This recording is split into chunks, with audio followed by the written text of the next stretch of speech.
শেখ হাসিনা তার এক যুগেরও বেশি সময় ধরে আঁকড়ে ধরে রাখা মাসনদ ছেড়ে পালিয়ে যাওয়ার পর দিল্লির সাথে ঢাকার বৈরী সম্পর্ক তৈরি হয়। ঢাকা দিল্লি সম্পর্কে যখন টানা পড়েন তখন পাকিস্তানের সাথে সুসম্পর্কের হাতছানি হাতছাড়া করেনি বাংলাদেশ। পাকিস্তানের একের পর এক পণ্য বোঝাই জাহাজ যখন বাংলাদেশের বন্দরে নোঙর করছে তখন আতঙ্ক, ভয় আর হারানোর অন্তর্জালায় ভুগছে ভারত। ছাত্র জনতার গণ আন্দোলনের মুখে শেখ হাসিনা সরকারের পতন হয়েছে প্রায় 5 মাসের কাছাকাছি। এর মধ্যে ঘটে গেছে নানা ঘটনা। গত 15.5 বছর ধরে যেই ভারতে স্বার্থহীন সুবিধা দিয়ে গেছে বাংলাদেশ, সেই ভারতই আশ্রয় হয়েছে শেখ হাসিনার। সেখানে বসেই ফোন কলে, ভিডিও কলের মাধ্যমে চলছে নানা ষড়যন্ত্র। শেখ হাসিনা ঠিক কোন স্ট্যাটাসে ভারতে আছেন, কতদিন থাকবেন, কেন এতদিন ভারতে তাকে আশ্রয় দেওয়া হলো, এমন অনেকগুলো প্রশ্ন অমীমাংসিত থাকায় বাংলাদেশের সাথে ভারতের সম্পর্কে টানাপোড়েন শুরু হয়, যা এখন তলানিতে গিয়ে ঠেকেছে। শেখ হাসিনাকে নিয়ে বাংলাদেশ যখন অসন্তুষ্ট, ঠিক সেই সময় সামনে আসে ইসকন নেতা চিন্ময় ইস্যু। ভারতে বাংলাদেশের হাই কমিশনে হামলা, বাংলাদেশিদের চিকিৎসা না দেওয়ার ঘোষণা সহ একের পর এক ঘটনা খাদের কিনারায় দুই দেশের দীর্ঘদিনের সম্পর্ক।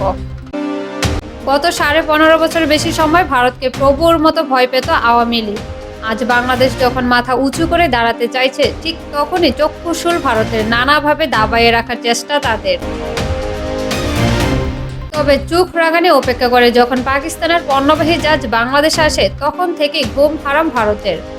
গত কয়েকদিন ধরেই গুঞ্জন চলছিল কায়রোতে D8 শীর্ষ সম্মেলনের ফাঁকে বাংলাদেশ পাকিস্তানের শীর্ষ পর্যায়ে বৈঠক হতে পারে। অবশেষে সেই গুঞ্জনই সত্যি হলো। দুই দেশের সাথে দ্বিপাক্ষিক সম্পর্ক জোরদার করতে একমত হয়েছে বাংলাদেশের অন্তর্বর্তী সরকারের প্রধান উপদেষ্টা ডক্টর মোহাম্মদ ইউনূস ও পাকিস্তানের প্রধানমন্ত্রী শাহবাজ শরীফ।